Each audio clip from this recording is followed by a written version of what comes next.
ஆராய்ச்சியாளர்களால கூட விவரிக்க முடியாத இந்த உலகத்துல இருக்க மர்மமான இடங்களை பத்தி தான் இந்த வீடியோல பார்க்க போறோம். அதுக்கு முன்னாடி உங்களுக்கு மிஸ்டீரியஸ் பத்தின வீடியோஸ் வேணும்னா எனக்கு கமெண்ட் பாக்ஸ்ல எஸ்னு ஒரு கமெண்ட் பண்ணுங்க. அதுல நம்ம முதல்ல பார்க்க போறது லேக் மரக்கைபோ வெனிசுவேலா. நம்ம ஊர்ல மழை பெய்யும் போது இடி மின்னல் வர்றத நம்ம பார்த்திருப்போம். இது ரொம்பவே இயற்கையான ஒரு விஷயம்தான். ஆனா அதுவே வருஷத்துல 160 நாளைக்கு தொடர்ந்து 10 மணி நேரம் கிட்ட ஒரு இடத்துல இடியும் மின்னலும் வந்துட்டே இருந்தா கேட்கவே ஆச்சரியமா இருக்குல்ல. ஆனா சவுத் அமெரிக்காவோட வெனிசுவேலா நாட்டுல இருக்க மரக்கைபோ அப்படிங்கிற ஒரு ஏரியில இப்படி ஒரு சம்பவம் நடக்குது. இந்த மரக்கைபோ ஏரியில ஒரு நிமிஷத்துக்கு 28 தடவை 28 டைம்ஸ் பெர் மினிட்ஸ் இடியும் மின்னலும் ஏற்படுது. அதுவும் தொடர்ந்து 10 மணி நேரம் வீதம் வருஷத்துல 140 இருந்து 160 நாளைக்கு. இந்த ஆச்சரியமான நிகழ்வு பகல் நேரத்துல ஏற்படுறது இல்ல, இரவுல மட்டும்தான் நடக்குது. இந்த நிகழ்வுக்கு பல பேர் அந்த ஏரிக்கு பக்கத்துல இருக்கிற கரிபியன் சீல இருந்து வர சூடான மற்றும் ஈரப்பதமான காற்று தான் காரணம்னு சொன்னாலும் சரியான காரணம் என்னன்னு எந்த ஒரு ஆராய்ச்சியாளர்களாலையும் இப்ப வரைக்கும் நிரூபிக்க முடியல. அடுத்து நம்ம பார்க்க போறது the chocolate hill of Philippines. இந்த வீடியோவை பார்த்துட்டு இருக்க எல்லாருமே சாக்லேட் மிட்டாய், சாக்லேட் ஐஸ்கிரீம், சாக்லேட் பிஸ்கட்னு சாக்லேட் பத்தின நிறைய சாப்பிட்ற பண்டங்களை பத்தி கேள்விப்பட்டிருப்பீங்க. ஆனா சாக்லேட் மலை பத்தி கேள்விப்பட்டிருக்கீங்களா? பிலிப்பைன்ஸ்ல இருக்கிற பொஹோல் தீவுல இந்த சாக்லேட் மலைகள் அமைஞ்சிருக்கு. இந்த சாக்லேட் மலைகள்ல சுற்றி நிறைய பச்சை பொருட்கள் இருக்கிறதுனால கோடை காலங்கள்ல இந்த பச்சை நிறம் மாறி மலை முழுக்க பழுப்பு நிறமா மாறும். அந்த நேரத்துல இந்த மலையை பாக்குறதுக்கு சாக்லேட் போல இருக்கிறதுனாலதான் இந்த மலைக்கு சாக்லேட் ஹில்னு பேர் வந்தது.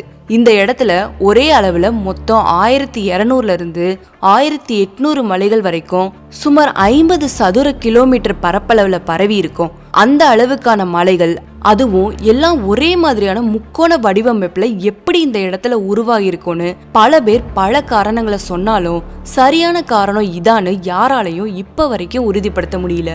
அதனாலேயே இந்த இடம் இப்ப வரைக்கும் ஒரு மர்மம் நிறைஞ்ச பகுதியா தான் இருந்துட்டு வருது. அடுத்து நம்ம பார்க்க போறது தி ஜோன் ஆஃப் சைலன்ஸ். மெக்சிகோவுடைய சிவாவா பாலைவனத்துல இருக்கிற ஒரு குறிப்பிட்ட பகுதிக்கு பேர் தான் ஜோன் ஆஃப் சைலன்ஸ். இதுக்கு லசோனா டெல் சிலன்சியோன்னு இன்னொரு பேரும் இருக்கு. பாக்குறதுக்கு ஒரு சாதாரண பாலைவனம் மாதிரி இந்த இடம் இருந்தாலும் இந்த ஒரு இடத்துல மட்டும் டிவி, ரேடியோ, மொபைல் போன்னு எந்த ஒரு எலக்ட்ரானிக் டிவைஸ்க்கும் சிக்னல் கிடைக்கிறது இல்ல. அவ்வளோ ஏன் டைரக்ஷன் காட்டுற திசை காட்டி கூட இந்த ஒரு இடத்துல சரியா ஒர்க் ஆகுறது இல்ல. இந்த ஒரு மர்மமான நிகழ்வு பல ஆண்டுகளா நடக்கிறதா சொல்லப்படுது.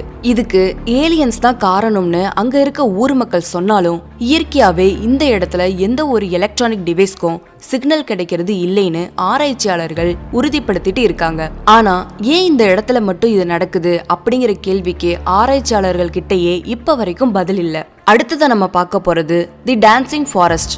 ரஷ்யால இருக்க பால்டிக் கடல் பகுதிக்கு பக்கத்துல இருக்க வித்தியாசமான ஒரு காடோட பேரு தான் டான்சிங் ஃபாரஸ்ட்.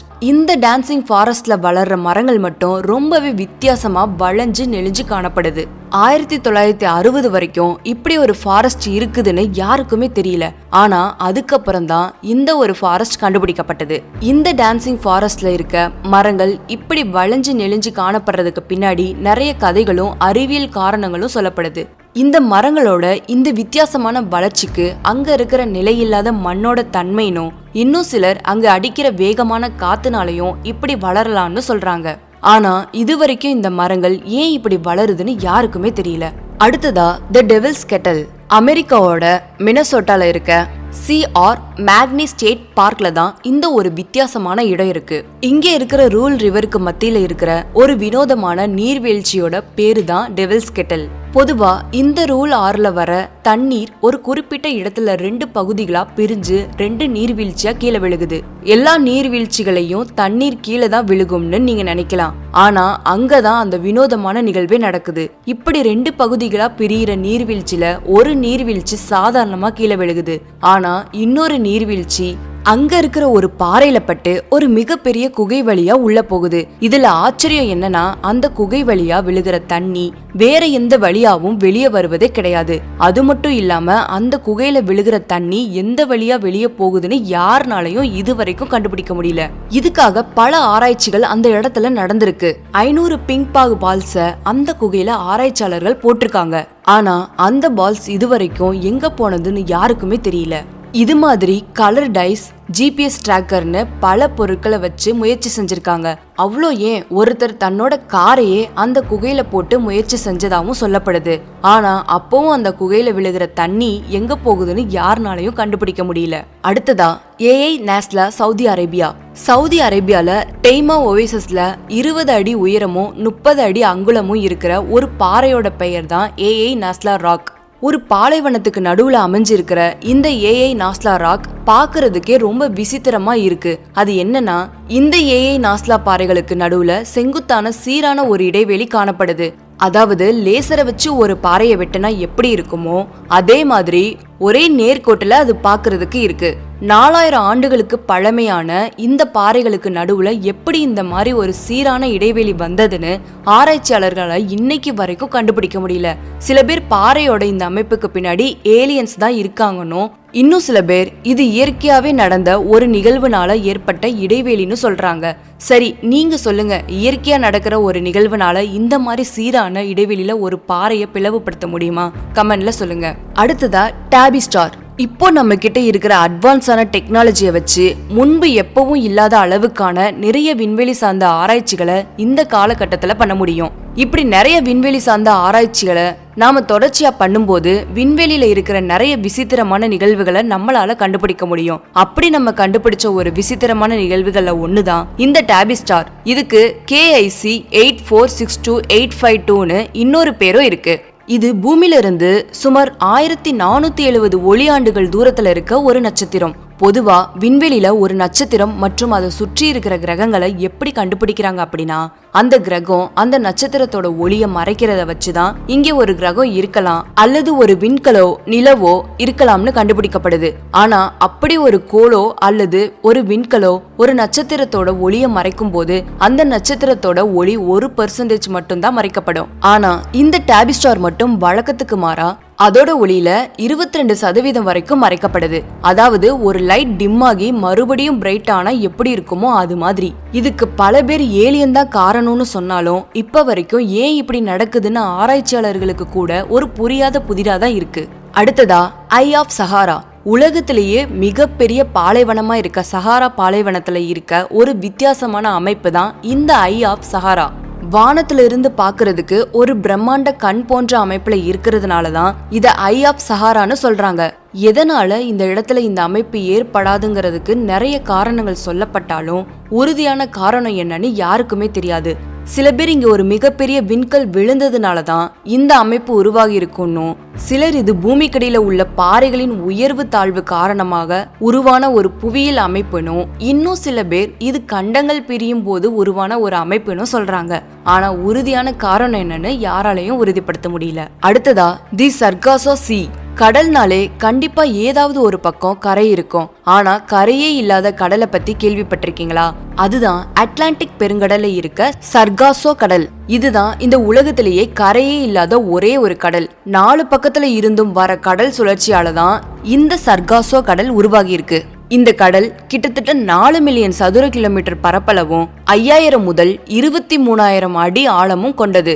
இந்த கடல்ல நிறைய சர்கசோ கடல் பாசி நிறைஞ்சு இருக்கிறதுனாலதான் இதுக்கு சர்கசோ கடல்னு பேர் வந்தது. அது மட்டும் இல்லாம இந்த கடலுக்கு பக்கத்துல தான் பெர்முடா ட்ரையாங்கிளும் இருக்கு. அடுத்ததா த ஹெஸ்டேலியன் லைட்ஸ் நார்வே. இந்த உலகத்துல இருக்கிற நிறைய பேர் நான் வானத்துல ஒரு பறக்கும் தட்டை பார்த்தேன், நான் ஒரு வித்தியாசமான லைட்டை பார்த்தேன்னு சொல்லி கேள்விப்பட்டிருப்போம். ஆனா அதுக்கு எதுக்குமே ஆதாரம்னு ஒண்ணு இருக்கவே இருக்காது. ஆனா நாம வாழ்ற இந்த பூமியில ஒரு இடத்துல மட்டும் எப்பவுமே ஒரு வித்தியாசமான லைட் வானத்துல உருவாகிட்டு இருக்கணும், அதுக்கான ஆதாரமும் இருக்குன்னு சொன்னா உங்களால நம்ப முடியுதா? ஆனா உண்மையாவே அப்படி ஒரு நிகழ்வு இந்த பூமியில நடந்துட்டு இருக்கு. அதுக்கு பேரு தான் ஹெஸ்டேலன் லைட்ஸ். இந்த வித்தியாசமான நிகழ்வே நார்வேல இருக்கிற ஹெஸ்டேலன் அப்படிங்கிற ஒரு பழ தாக்குல நடக்கிறதுனாலதான் இதுக்கு ஹெஸ்டேலன் லைட்ஸ் அப்படிங்கிற பேர் வந்தது. அது மட்டும் இல்லாம இந்த நிகழ்வை 1980கள்ல முதல்ல கண்டுபிடிக்கப்பட்டாலும் சிலர் இது 1930ல இருந்தே இது நடக்கிறதாவும் சொல்றாங்க. இந்த எஸ்டாலன் ஒரு ஒளி தோன்றும் போது எந்த விதமான சத்தமும் கேட்கறதில்ல. இந்த ஒளியானது வெள்ளை, மஞ்சள், சிவப்பு, நீலம், செம்மஞ்சள் என பல்வேறு நிறங்களிலும் பல்வேறு வடிவங்களிலும் தோன்றியிருக்கின்றது. இதுவரை அதிகபட்சமா 12 கிலோமீட்டர் நீளம் கொண்ட மஞ்சள் நிற ஒளி புகைப்படத்துல பதிவாகி உள்ளதா கூறப்படுது. சில சமயங்கள்ல அசாதாரண வேகத்துடன் அசைஞ்சும், சில சமயம் மிக மெதுவா முன்னும் பின்னுமா அசைஞ்சும் இந்த ஒளி காணப்படுது. வேறு சில சமயம் ஒரு குறிப்பிட்ட இடத்துல அசையாமல் இருப்பது போலவும் காட்சியளிக்குது. இதுக்கான காரணத்தை கண்டுபிடிக்கிறதுக்காக ஆராய்ச்சியாளர்கள் கேமரா, ஸ்பெக்ட்ரோமீட்டர்ஸ், மேக்னெட்டோமீட்டர்ஸ் மற்றும் ரேடர்னு பல்வேறு கருவிகளை கொண்டு ஆராய்ச்சி செய்தாலும் சரியான காரணம் என்னன்னு இப்ப வரைக்கும் யாராலையும் உறுதிப்படுத்த முடியல. அடுத்ததா டெவில் சி. இந்த வீடியோவை பார்த்துட்டு இருக்க உங்கள நிறைய பேர் பெர்முடா ட்ரையாங்கிள் பத்தி கேள்விப்பட்டிருப்பீங்க. அட்லீஸ்ட் ஒரு தடவையாச்சும் கேள்விப்பட்டிருப்பீங்க. ஏன்னா அந்த இடத்த பத்தின நிறைய மர்மங்கள் இன்னும் வரைக்கும் ஒரு பெரிய கட்டுக்கதைகளா இருக்கேன்னு சொல்லலாம். ஆனா பெர்முடா ட்ரையாங்கிள் மாதிரியே இன்னொரு இடம் இந்த உலகத்துல இருக்குதுங்கிறது உங்கள எத்தனை பேருக்கு தெரியும்? அதுதான் டெவில் சி. இதுக்கு டிராகன் ட்ரையாங்கிள்னு இன்னொரு பேரும் இருக்கு. இந்த டிராகன் ட்ரையாங்கிள் ஜப்பானோட தலைநகரான டோக்கியோல இருந்து தெற்கு பகுதியில 100 கிலோமீட்டர் தொலைவில் அமைஞ்சிருக்கு.